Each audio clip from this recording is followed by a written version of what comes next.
Hey, PSR here. Today, our topic of discussion is going to be Arifureta.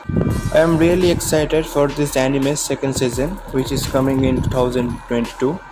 The first season of the anime was so-so.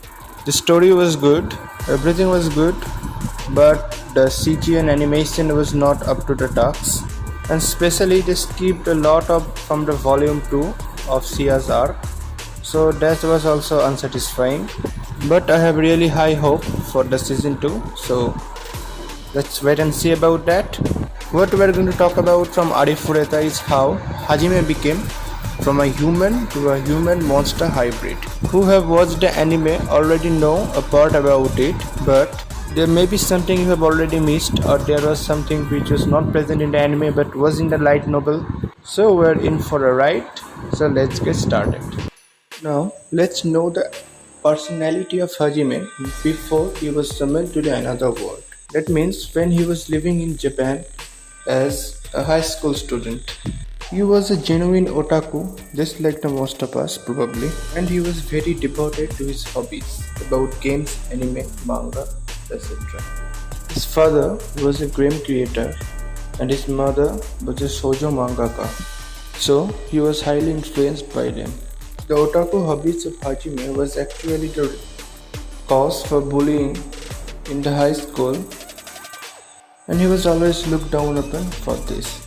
Even though he was bullied for being a otaku and stuff, but he has a very indifferent attitude toward this, and he always give priority to his hobbies instead of getting upset about bullying or to protest against his bullies. His future career plan was to become a part-time worker in his father's place or to become his mother's helper to create manga.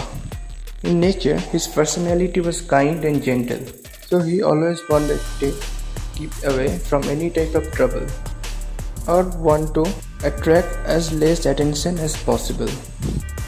But that was not the case, as the most famous female student of their class, Hirasaki Kaori, was madly in love with him, even though she was not aware of her feelings that time. But she always wanted to spend her time with Hajime, so he approaches Hajime always with a lot of energy, and the poor boy was always in a sorry state for this because this was the source of a lot of jealousy from the other boys. The reason was also childish, just like why Otaku is getting so much attention but not us, why, something like that. Because of his otaku hobbies, he always came in school late and sleeps through the class, but he was still able to maintain his average grades without any problem. That was the daily life activity of Hajime before he was summoned to the another world tortoise. He was just like any another high schooler with a stable future and an enjoyable life. But all of that changed when Hajime along with his class was summoned to the another world. This world has a lot of game-like settings like levels and stats and skills, etc. This was a common occurrence in a lot of light novel which Hajime had always liked. So he was a little bit, at least a little bit excited about what to come. But his dream broke very quickly because when most of his friends and co-students have rare and good strong fighting jobs with stats all in 100 or more, he was the only one in the whole class to have a non-combat oriented job, which is synergist. To his dismay, his stats were also very low. Each and every one of his stats were 10 all across the board, which was even lower than an average human child in this new world.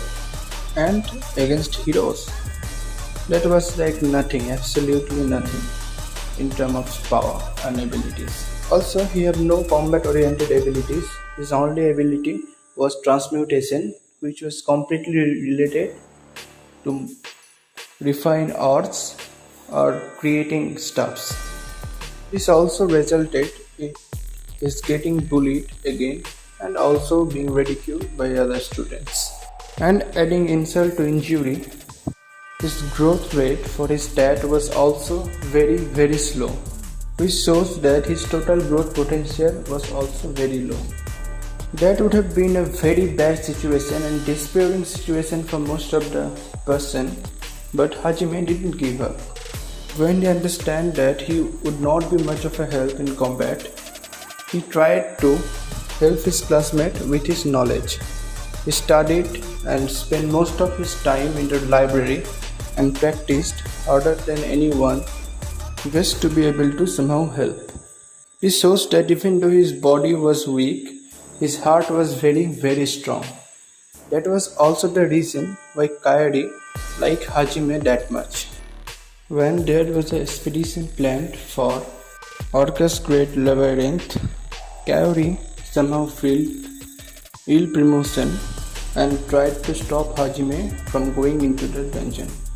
And by their conversation in the moonlit night in Hajime's room, Kaori vowed to protect Hajime at any situation in the dungeon. But the expedition mostly goes just as planned, but something happens when they arrive at the 20th floor.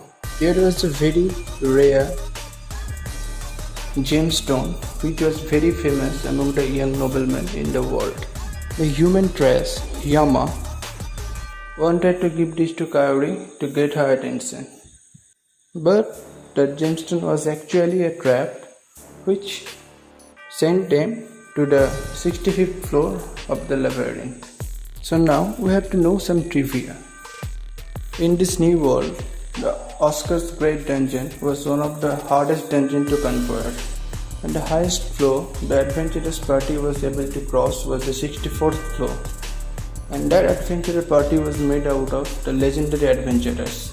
Even though the students have very high initial stat, but actually they were just some rookies trying the dungeon for the first time.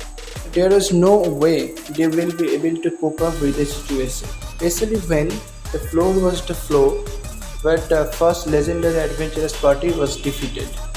They were defeated by a giant monster which is known as the Behemoth, and that was the same monster which is standing in front of the student as their despair. In this chaotic situation, the Knight of the Kingdom tried to help the students, but a lot of skeleton-like soldiers, known as Trump soldiers, also surrounded the student to put them into deeper abyss. Even in this hopeless situation, was even our hero, so-called hero, Amanagawa Kouki, was also in a very bad situation. Hajime tried to think with a cool mind. He helped his fellow students to get on their feet and also pursued Kouki to help them to get out of this situation instead of fighting the Behemoth. He gave priority to the life of his fellow students instead of his own life, and Hajime tried to stop the Behemoth using his mega transmutation skill and helped them to regain their composure and get out of the situation. He was kinda successful in doing that, but the jealousy of the human race won over him and he betrayed Hajime by hitting him with a fireball and throwing him into the depth of the abyss. And that was the start of the story for the monster known as Hajime. When he woke up, he found himself in an unknown land in the same labyrinth.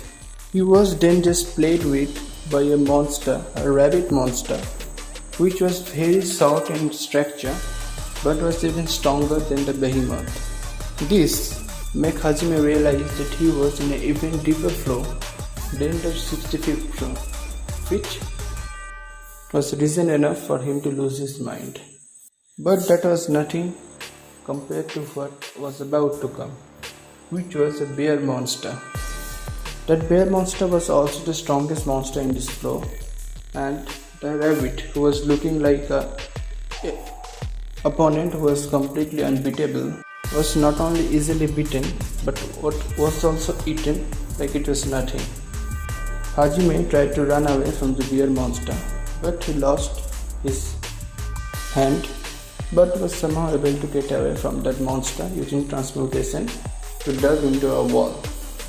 He was in a completely hopeless situation. He was severely injured. He has no food, no water, and nothing. He was in the depth of the abyss and there was no one to help him. But there was only one lucky point for Hajime. He was able to find a very rare stone known as Divinity Stone, which produced a miracle liquid known as ambrosia. This ambrosia was like a very high quality potion, and not surprisingly enough, because he was an otaku, Hajime also named this liquid a potion. This ambrosia is able to heal any fatal wounds instantly if the user of ambrosia is not dead. But ambrosia was not able to regrow lost limbs, so Hajime still doesn't have his own arm. Even the ambrosia can heal any type of wounds, it cannot get rid of the hunger and the thirst. So even though Hajime was able to get rid of the wounds he had, he was not able to do the same about the hunger. So just like this, it spends almost 10 days in the dark depth of the abyss, fighting constantly with hunger and thirst. That was more than enough reason to break Hajime's mind, and that's the same thing happened to him. His heart was broken into pieces, and then again the heart joined. But this time the old gentle and kind Hajime was gone, and he turned into a ruthless, aggressive monster who just wants to kill everything just to survive. He somehow, using pitfall trap and other means, was able to hunt some wolves in the dark depth of the abyss. This was definitely not the normal wolves, but the monster also was equally powerful as the rabbit. That was the only food source for Hajime, who doesn't have any type of other food in the depth of the abyss. Unlike other worlds, this world's monster meat was not edible. The excess mana in the meat of the monster can destroy a human's body from inside, and so that this monster meat was completely unedible for any person. But having no way and almost losing his mind, Hajime ate the same monster meat and was in constant pain. He was somehow able to survive using the ambrosia, where his body break from the monster meat and was remade again by the help of ambrosia. This process repeated itself again and again for tens and hundreds of times, and finally his body was completely remade to suit the monster meat. His height increased by 10 cm from 165 to 175. His hair color turned from black to white. His eyes color changed from black to red, and his light blue mana was also changed to crimson. And that's how the Monster of Abyss came to be. Thank you very much for watching. Please like the video and subscribe to my channel, and also comment for future references. Thank you very much. PSR signing out.